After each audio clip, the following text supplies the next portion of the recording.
Demetrious, I mean, you've had a little time to adjust. What's it feel like? A new brand around you, a new home. What's the feeling like for you right now? It feels good. It feels good. You know, I've been to one event out there in Singapore. Watched my buddy Bibiano compete, and I kind of been not a part of the event, but I know what's been going on over there. Obviously, you know, it's no secret. My coach Matt Hume, he's been a part of the One Championship since the very beginning.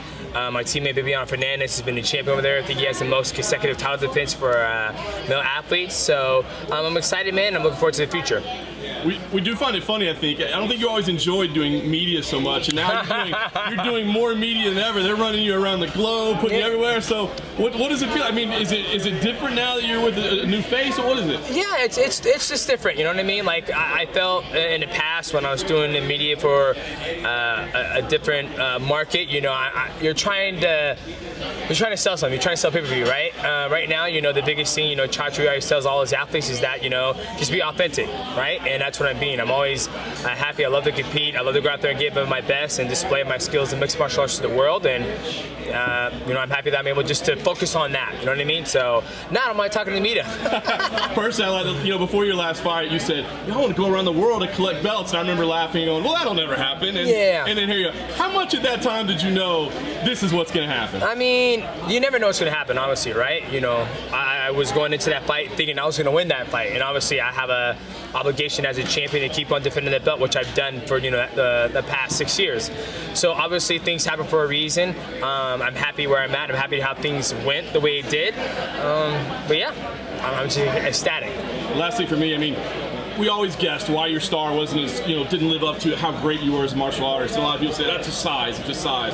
I know it's still early, you haven't even fought yet, but now that you've been over in Asia and you've been, is it true? I mean, do you feel like you're getting more star power? You don't have to battle the fact that you're a smaller guy? Yeah, 100%. I mean, you look at the Japanese culture of mixed martial arts with Shuto Bushido. A lot of the stars over there, like Kid Yamamoto, you know, RIP. Those guys were famous over in Japan, and they're the smaller guys. You know, you got the big guys who are superstars like Bob Sapp, who's just a beast over there, and they just look at him like, oh my God, he's huge. But they love the small weight class, and I can feel it. Even the last time I went over there, like, you know, they're like, oh, Demetrious Johnson, and every single person has something. They call me the Speed Demon, they call me Mighty Mouse, they call me the Hero. So do you believe that? Is it that simple? I mean, we always guess. Do you believe why you weren't a bigger star here is because of your size? Well, at the end of the day, you know, when you go to the gym and, you know, you got a guy who's about, you know, 215, he goes, oh yeah, you're no bigger than Billy. He's 12 years old. He's about 145. It can't play a factor, you know what I mean? But you look at the true hardcore fans of mixed martial arts and sports itself. I mean, if I saw Dwight Howard, he was like, no, you the truth, man. I know what's up. I ain't gonna mess with you, right? It's the ignorant people at home who sitting down, eating Cheetos, drinking a nice, not nice, disgusting Coca-Cola. Those are the guys who are like, this guy's garbage. He's too small. So. There goes the Coke sponsorship. I don't drink. I drink Zevia, 0 calorie. It only has 4 ingredients. It's very healthy for you. You should try some. Demetrious, if you had beaten Henry and then went on to continue defending your title in the UFC, would there ever reach a point where you thought, like, I'm dropping this title, I want to leave and go somewhere else? I had in my mind if I would have won that fight, I would have finished out my 4 fights, and then I would have came to One Championship. So sort of a silver lining that Henry got the win because you got to do so. Yeah, absolutely. And what do you think of the flyweight situation over there? I'm sure you've been asked about it 100 times, but you know, Cejudo, you know, he beat TJ and now he's moving up to fight TJ at 135. What's your opinion on how it's gone since split? I think it's gone the same way it was when I was still champion. You know, I mean, there's always talks about them giving her the flyweight division when I was the champion. So to me, it's just. They ever say that to you? Yeah. It just seems another story. So same thing's going on. Was that part of why you were thinking of leaving after? You know, it wasn't. I mean, like I said, guys, it was more on the lines that.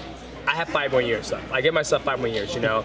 God bless Vito, bro, 441, still kicking butt. You know, I don't think I can do it. You know, my training's very intense. But I give myself 5 more years. And you look at all the great athletes in mixed martial arts, Krokop, Vanderlei Silva, you know, Vito Borfer, I believe he's fought in Japan before even coming to North America. Now he's going back to Japan, back to Asia. Gego Musashi, I mean, the list just goes on. Those guys competing over in the East, and they compete over the North America, over in the West. And for me, I never got the opportunity to do so. This is a perfect opportunity for me, for my last 5 years, to go out and try to do something totally different weight class, just doing something totally that I didn't even see myself doing. So here we are. Do you see the flyweight division making a nice exodus over the? No, I don't. I think one championship, they're very particular who they like to pick, and they're not just going to, swallow this whole division. And that's not what they're looking to do. They're obviously, you can see they're very cherry picking the athletes they want to have on their roster and what fits their brand the best. DJ, what can you tell us about the plans for esports? So, One Esports, they're having their very first live event, June. They already have the games picked out, but I can't tell you guys what those games are. I don't know what the spot is, the location where they're gonna be having it, but last time I was on the call with those guys, they said it's gonna look like June. They told me the games, I approved the games, and I'm looking forward to see how it comes together.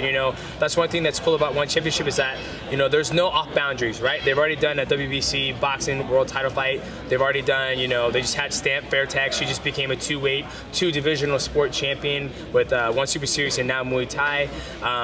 So now they're doing the One Esports. They got the games locked down. Now they're just trying to get the venue set up and all that stuff. So nothing's off limits with these guys. What does it mean to be part of this organization when you have Bibiano Fernandez and Gary Mangat, who just joined as well, who I know you train with? Yeah, it's awesome. There has been a time in my career where I've actually been in the same organization as a teammate. Yeah. There was one, it was Karis Fedor when he first got into the UFC.